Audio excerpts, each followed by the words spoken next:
As we are less than a month away from training camp, it is never too early to predict the line combinations going into opening night in October.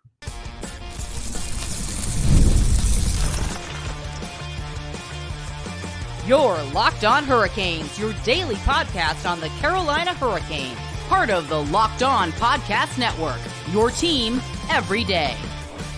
Welcome to a Friday edition of Locked On Hurricanes, your team every day, part of the Locked On Podcast Network. Thank you to the everydayer for making this your first listen of the day. 5 days a week, Monday through Friday, talking everything about your Carolina Hurricanes. I am your host, Zach Martin. I am the Carolina Hurricanes beat writer over at the Hockey Writers, where I also do my weekly column on the Wolves at Wolves Weekly. I am the co-host of the Searchcast. This is a weekly Carolina Hurricanes podcast with all my duties here at Locked On Hurricanes. Got a fun show for you guys today on a Friday edition of the podcast as we get to look at the way too early line predictions once again as we are getting a little bit closer and we're kind of seeing some of the very small UFAs are kind of there. So teams are kind of at the right now, maybe having their rosters kind of formed as we speak. Also going to talk about Bradley Nadeau and why I think that he will be part of opening night in October on the 11th against the Tampa Bay Lightning, which ties into the early line predictions. And then we also get to go over the Hurricanes theme nights that they released on Thursday afternoon. But before we get into all of that, today's episode is brought to you by FanDuel. Make every moment more. As the fact that we are no longer in any playoffs and we're in the middle of summer, sports stops sportingly want them to, but this summer, FanDuel is hooking up all customers with a boost or a bonus daily. That's right. There's something for everyone every day, all summer long. Visit FanDuel.com to get started. So like I said, we're going to jump into the way too early line predictions. I know a few episodes back, we kind of started looking at what it could possibly look like, and that was in terms of if it gave Kuznetsov was going to stay with the Hurricanes or if he was going to leave. Now we all know that Evgeny Kuznetsov is no longer a Carolina Hurricane. He did go back over to CSKA Moscow where he is signed a 4-year deal. And that would make things really, very interesting for the Carolina Hurricanes and how their roster is going to be kind of set up and what possible line combinations are going to be. Now, I know everyone saw the photos from Sebastian Aho's wedding. We saw that Jesper Foss is no longer in a neck brace. But the thing is, we haven't really heard any updates on, Jesper Foss, if he's going to start the season on IR or if he's going to start the season on the starting roster. As of right now, we're going to say that he's probably going to start the season on injury reserve. Now that adds one extra roster spot that's going to be open. And you're looking at, the Hurricanes haven't really brought anyone else in since real early into free agency. And you kind of look at the roster now. And if you're on the YouTube side of things, I kind of have the roster kind of what is kind of predicted over here on the left side of the screen. If you're on the audio side of things, I kind of have the roster set up with the line combinations of Andrei Svechnikov, Sebastian Aho, Seth Jarvis is your first line. Not really surprising there. Then for this one, this is where we're going to get into segment 2 of why I think Bradley Nadeau will make this roster. And right here, we have Bradley Nadeau on the second line left wing with Jesperi Kotkaniemi and Martin Necas.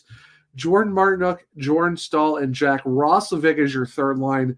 William Carrier, Jack Jury, and Eric Robinson as your fourth line with Jacob Slavin, Brent Burns, Dmitry Orlov, Sean Walker, Shane Gostisbehere, and Jalen Sheffield as your third defensive pair. And then you have Pierre Kochetkov and Frederik Andersen as your goalies with who I think is going to be the healthy scratches are probably going to be Brendan Lemieux and also Ty Smith, who's going to be your seventh defenseman. So you're going to have like one possible roster spot left open. But that's kind of what we're looking at in terms of the starting lineups. In terms of just what we might be seeing on October 11th against the Tampa Bay Lightning. I know a lot of people are going to be like, well, why would you put Jesperi Kotkaniemi as a 2C? That doesn't make sense with Necas and Nadeau. And then, KK did have a pretty decent start with Necas last year. The start of the season off kind of fell off a little bit. Saw him kind of play towards the fourth line for a good bit of the season as well. And I would love to see Jack Drury as the 2C. Everyone knows how I feel about him possibly being in that spot. So this is kind of just like what we're looking at on opening night, maybe for the first 10, 15 games, just to see where the lineup's at. So it is subject to change, of course. Now, this would be very different if, Jesper Fost was in the lineup. Now, if Fost was in, I could still see him sliding into that 4 right wing spot where Eric Robinson is. I know Fost does really, really well with the Jordans, but I think Fost did pretty well on that 4th line, especially in the later on the season before he got hurt in the Columbus Blue Jackets game. So obviously we didn't get to see him in the playoffs, unfortunately. But I thought overall he did pretty well in that 4th right wing spot. And I think Roslovic kind of brings a different dynamic to the 3rd line, that maybe he would be more of a slot into the top 9 rather being that 4th line guy. And I think Foss would probably be a good 4th right wing spot. Now it could change to where maybe if Foss was going to be in the lineup, then maybe you put Jack Roslovic as the 2 left wing, Fost on the 3rd line, and then you leave Eric Robinson on the 4th line. And then maybe you have Bradley Nadeau start the season in Chicago. But if you're asking me right now, I think this is kind of, like I said, on the YouTube side, you can see what the lineup is going to be. And like I said, if you're on the podcast side of things, I'll have graphics put up on, social media if you want to go check that out, or if you want to check on the community tab on YouTube, I'll actually put it there on the community side of things as well. But I know when you initially look at this roster, it's kind of like, there is a step back, and we've heard it when I talked to Corey Laviolette last week. There's a little bit of a step back from the Hurricanes. Even when I talked to Ardo Cal on Thursday's episode, there is a slight step back for the Hurricanes, just because of where you look at the big, you lose your second D pairs, your offense kind of looks a little different with no Teuvo Teravainen and stuff like that. So yeah, it's a very different type of roster you're looking at. Your 4th line is going to be basically all different outside of maybe Jack Drury. You're going to have Jack Roslovic as that 3rd line right winger, just because the fact that Foss is out. You're looking at a completely, the top 6 kind of looks the same outside of Teuvo Teravainen to start the year, because you saw Kotkaniemi Nietzsche's last year as your second part of your, like 2/3 of your second line. Then you had Svechnikov, Aho, Jarvis at some point. I know you had at one point Michael Bunting, and then later down the road there was Jay Gensel. So this is kind of what we're going to see maybe for the first line, because you have all 3 of those guys together. I think that's could probably be your most electric line for the Hurricanes, and you're kind of hoping that the rest of the lineup kind of figures itself out as the season goes along, especially if you have Kotkaniemi and Nietzsche's back together, like what we saw at the start of last season going as the season progressed. So it'll be interesting to see what they do there. The 3rd line, we know it's the Jordans, then maybe Foss or Roslovic, or however you want to play that out. And like I said, you bring in William Carey, 6 years. He's probably going to be your cemented 4th left winger. And then you have Robinson or Lemieux or whoever, maybe Jesper Foss when he comes back. You kind of figure who your 4th right winger is going to be. But I know the big question is going to be Bradley Nadeau. Does he make the roster? He's 19 years old.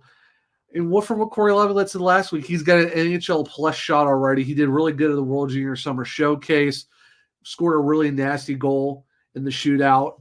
And I think he's making himself to where if he pulls a Seth Jarvis and absolutely, blows the coaches away out of the water in terms of what he does in training camp and even in preseason, I can definitely see Nadeau making the roster and making the things very, very interesting in terms of what with Seth Jarvis and what he did. And it's one of those things where you look at this lineup, and if you don't put him there, okay, what do you put Jack Roslovic as the 2nd left winger? You maybe move Robinson up to the 3rd line right, and then maybe put Brandon Lemieux as your 4th line right winger. And then it's who do you really put in as your healthy scratch? Are you looking at a Tyson Jost as the healthy extra? Do you bring in Ryan Suzuki? That's the main thing, the conundrum that the Hurricanes are right now, because if Foss isn't ready to go, then it's, do you bring in a youngster like Bradley Nadeau if he shows out really well in camp? Does he make that kind of easier on you if you're the Hurricanes? Because because we all know the Hurricanes usually go with possibly one rookie a season, depending on how they do. if Nadeau does really well, he could be that one rookie that we saw with Seth Jarvis a couple of years back. And right now, you don't really play him on the fourth line. I don't see him being a third line guy like you saw with what they started out with Seth Jarvis. That's why I feel like he's more of that top six type guy if they really believe in him, which from what his skill set is and what we've heard even from the rookie development camp this year, earlier this summer, there's a good chance that Bradley Nadeau could be that guy. And we'll explain more why I think Bradley Nadeau will make this roster. And we'll do that here in a second on a Friday edition of Locked On Hurricanes. Passion, drive, and patience. The formula for winning championships is also what keeps your ride or die alive. eBay Motors has everything you need to maintain your vehicle and load up to peak performance. Superchargers, roof racks, exhaust kits, LED headlights, and more. Whether into speed, power, or style, eBay Motors has you covered. With over 122 million parts for your number one ride or die, you'll always find exactly what you're looking for. And with eBay Guaranteed Fit, your part is guaranteed to fit your ride every time or your money back. Because with eBay Motors, you're burning rubber, not cash. With all the parts you need at the prices you want, it's easy to make your car the MVP and bring home huge wins. Keep your ride or die alive at ebaymotors.com. Eligible items only. Welcome back to a segment 2 of Locked On Hurricanes, your team every day. So at the end of segment 1, we're going to kind of go over why I think Bradley Nadeau will make this roster coming out of camp and why he probably will be the second line center or the second line left winger for the Hurricanes. And it's one of those things where the team is exactly right now, it only makes sense if he really does phenomenally well out of camp and especially in preseason. And whatever I talked about with Corey Laviolette, how he said that he's already got an AHL plus shot, has probably the biggest upside to come onto the team, and it just makes sense to have him come on. I know he's 19. Seth Jarvis joined the team really young as well.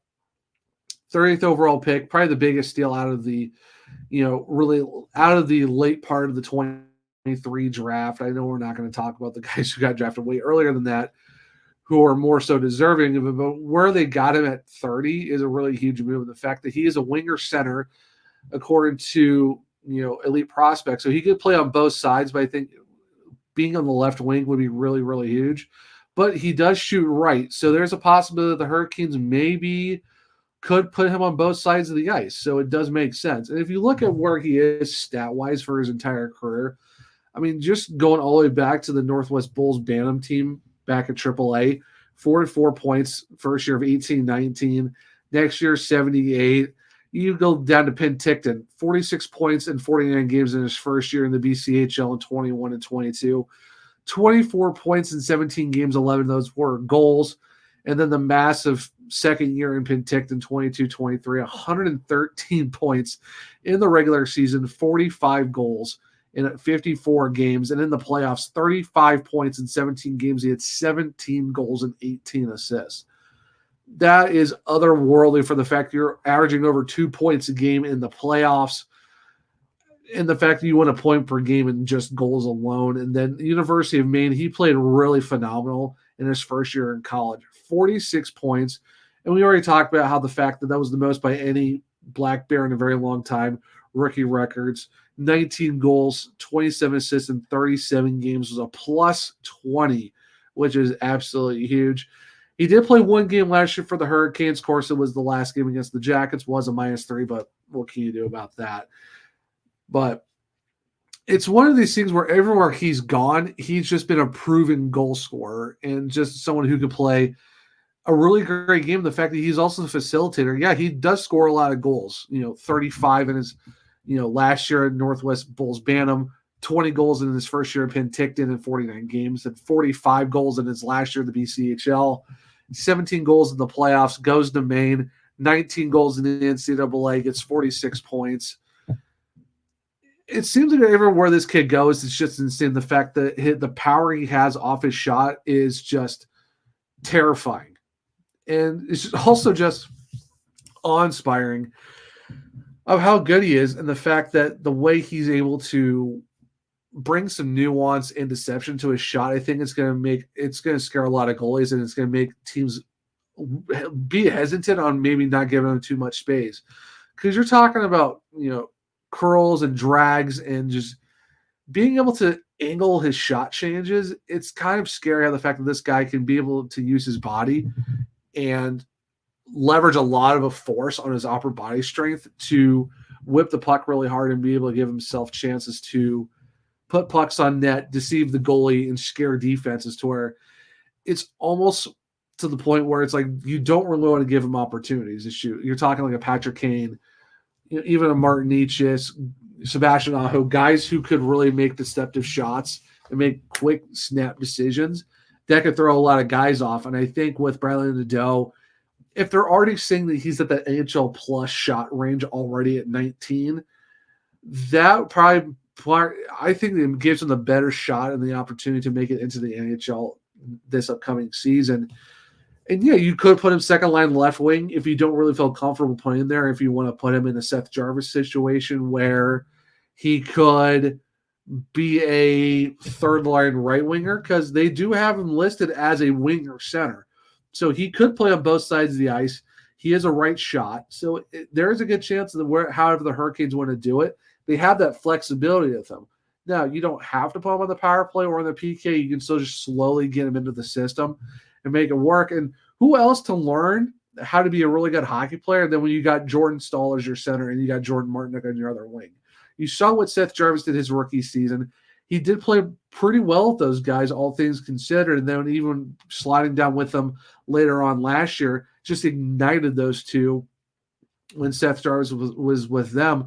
So maybe it's another opportunity for Bradley Nadeau to kind of follow the Seth Jarvis pattern of you play really good in camp, you show out in preseason, you make the open night roster, maybe you're that third line right winger, and you learn from the Jordans, kind of get used to being on the ice, getting just able to get your feet wet and understanding how to play in the pro game and just what it's like to be a pro in the NHL. And that's a great line to be with, especially how good the Jordans are. And that's what you kind of saw with Seth Jarvis. He kind of grew into his 200-foot game with those two.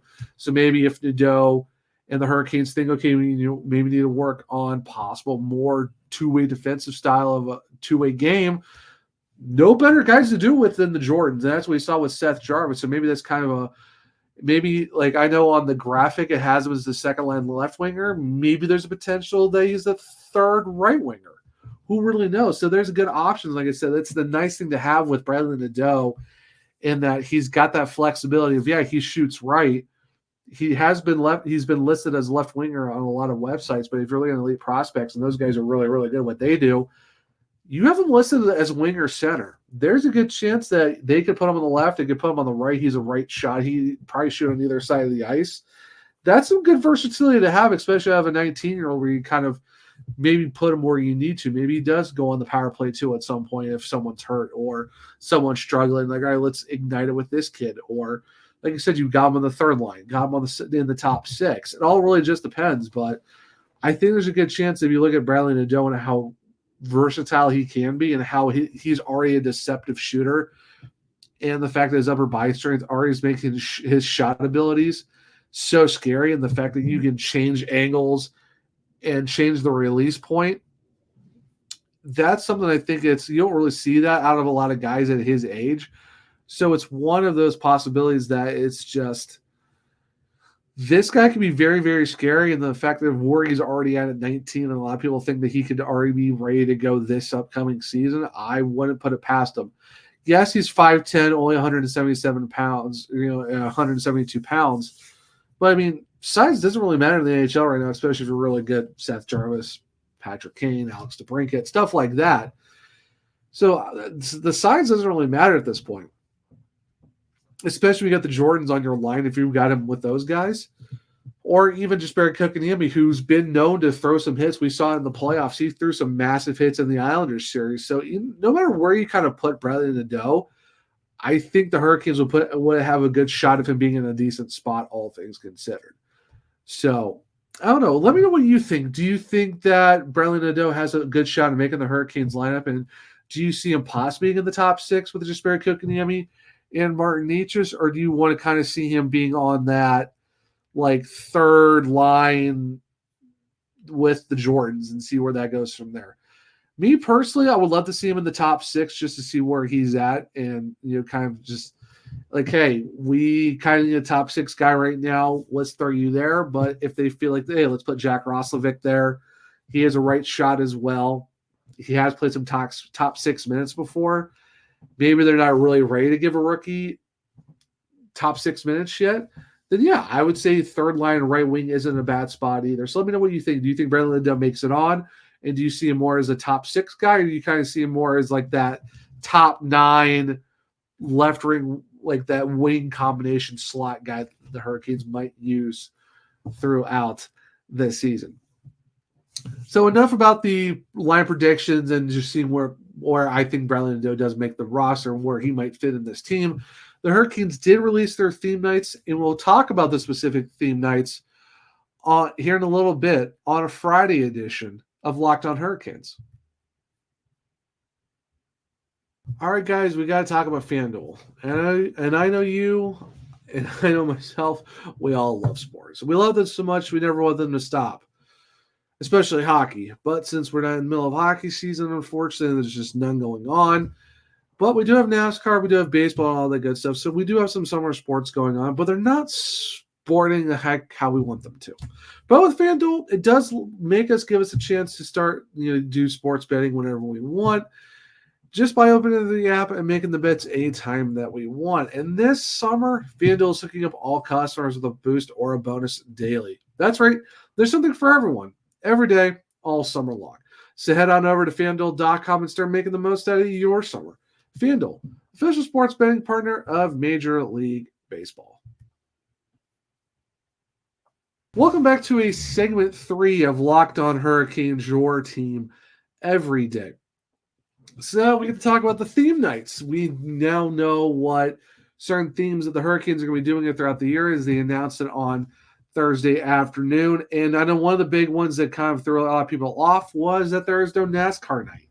The last couple of years we had NASCAR Day where it was either against it was against San Jose, and now, unfortunately, it doesn't look like we're going to get one of those. So that's kind of one of the bigger changes that we've seen in terms of what those kind of look like in terms of theme nights.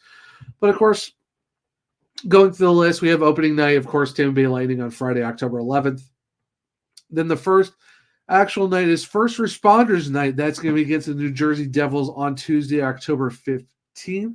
So make sure to get and check on that for First Responders. This one's going to be really fun. It is Halloween night, and that's going to be on Thursday, October 31st against the Big Bad Bruins. So basically, if you want to do any fun kind of costumes and stuff like that, at least know there's an actual Halloween night game on the 31st, and it had to be against the Boston Bruins because, of course, it just makes sense to do it that way. So, yeah, make sure you go check that out. I'm a big Halloween person myself. Maybe if work schedule works right, maybe I'll try to get up there and go see that because I think, doing a Halloween game would be really, really fun because you can just dress up in your favorite characters or your favorite Hurricanes player, however you want to do it. So if you're in the Halloween spirit like I am, this one's definitely one to circle down. Then we got the Veterans Day celebration. That's going to be presented by Navy Federal and supported by K2 Solutions. That's going to be against the Pittsburgh Penguins on Thursday, November 7th.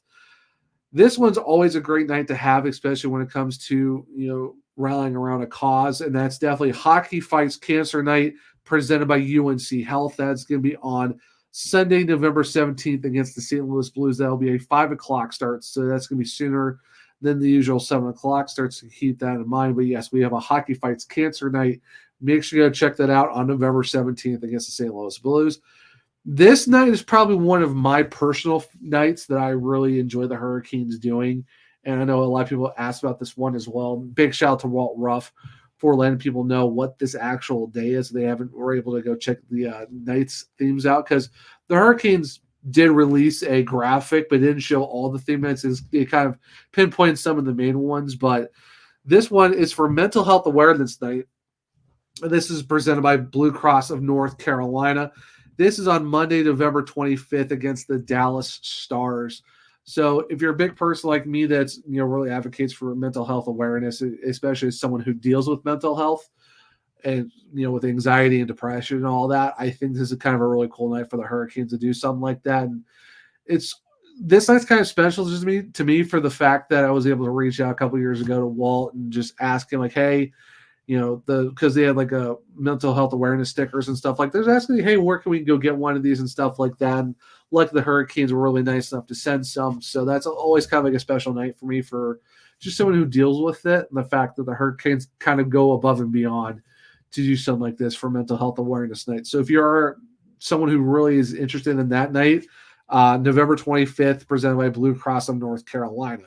Now, speaking of North Carolina, we once again have North Carolina night, and this one's presented by Harris Teeter. This is on Tuesday, December 10th, against the San Jose Sharks. This one's always fun because you have different types of regional food within North Carolina. They kind of showcase, you bring out some more North Carolina food as well, outside the normal stuff that you see inside the arena.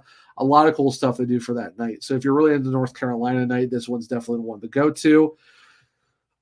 Friday, December 23rd, against the Ottawa Senators. This is presented by UNC Health, and this is Pride Night. So if you are into Pride Night and are part of the community, that is your night. So make sure to go check that out, December 13th, against the Ottawa Senators.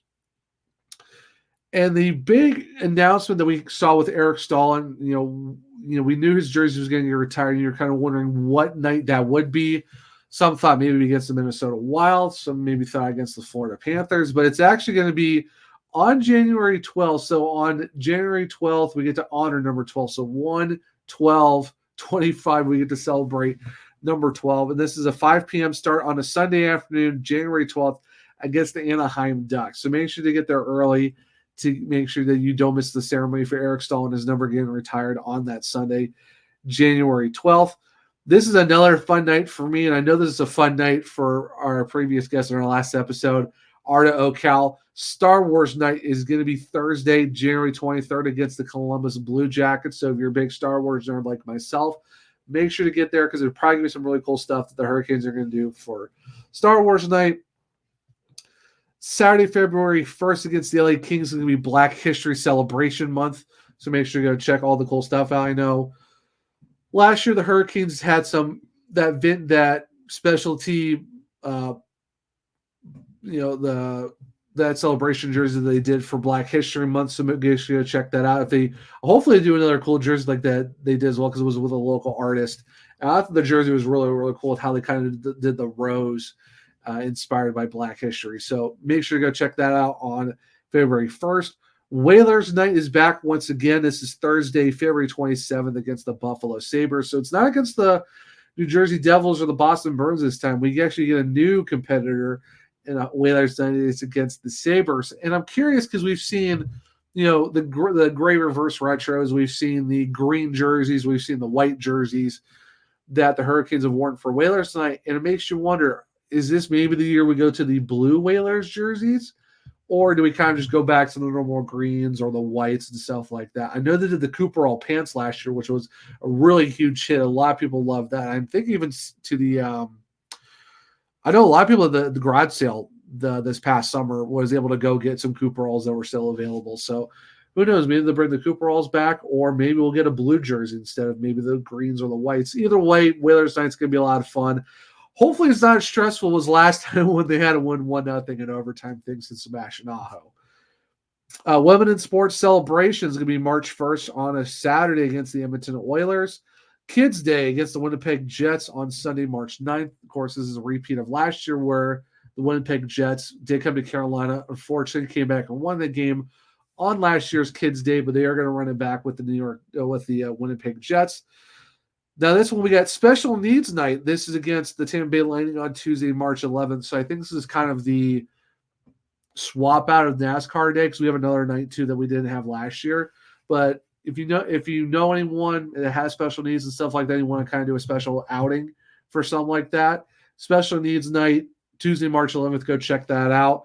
We also have Grateful Dead Night, March 25th on a Tuesday against the Nashville Predators. So if you're a big fan of the Grateful Dead, there you go. We got a Grateful Dead night coming to PNC Arena.